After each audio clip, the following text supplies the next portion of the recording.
গণ আন্দোলনের মুখে গত ৫ আগস্ট শেখ হাসিনা দেশ পদত্যাগের পর পলাতক আছেন পুলিশের বেশ কয়েকজন ঊর্ধ্বতন কর্মকর্তা। এর মধ্যে আছেন ঢাকা মহানগর পুলিশের গোয়েন্দা বিভাগের ডিবি সাবেক অতিরিক্ত কমিশনার ও বহুল আলোচিত পুলিশ কর্মকর্তা হারুন ও রশিদ।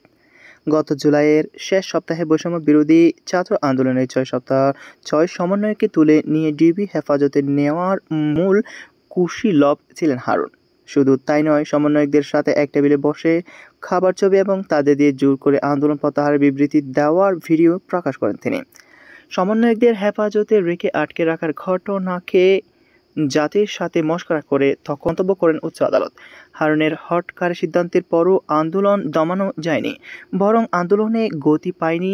সরকার পতনের পর এখন লুকিয়ে বেড়াচ্ছেন এই আলোচিত পুলিশ কর্মকর্তা।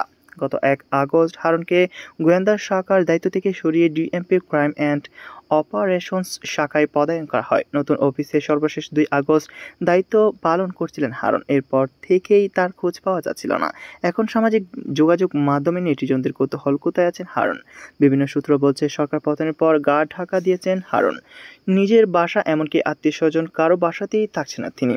শেখ হাসিনা পদত্যাগের খবর ছড়িয়ে পড়লে ঢাকার রাস্তায় জনতার ঢল নামে। এমন পরিস্থিতিতে প্রাণ ভয়ে অনেক পুলিশ কর্মকর্তা তাদের ইউনিফর্ম খুলে ফেলেন।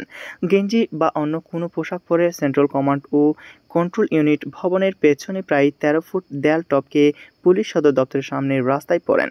ঠিক একই কায়দায় দেয়াল টপকাতে গিয়ে পায়ে ও শরীরের নিচের অংশ ব্যাপক আঘাত পান ডিআইজি হারুন রশিদ। পরে সেখান থেকে তিনি আইজিপির সাথে চলে যান পুলিশ সদর দপ্তরে।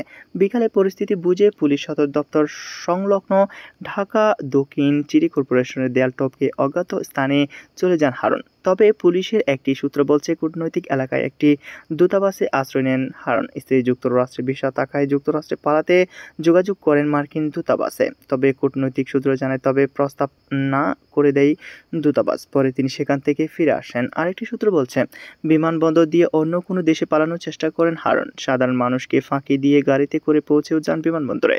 তবে বিমানবন্দরের টার্মিনালে প্রবেশের আগে জনতা তাকে দেখে চিনে ফেললে গণপিটুনির শিকার হন।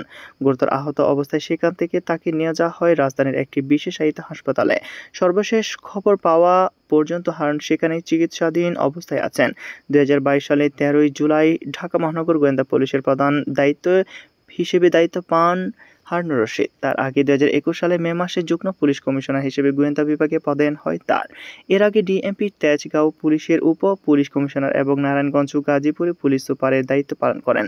২০১১ সালে জুলাইয়ে জাতীয় সংসদের সামনে এক মিছিলে তৎকালীন বিরোধী দলীয় চিফ হুইপ জেনারেল আবেদিন ফারুককে মারধর করে প্রথম আলোচনায় আসেন তিনি।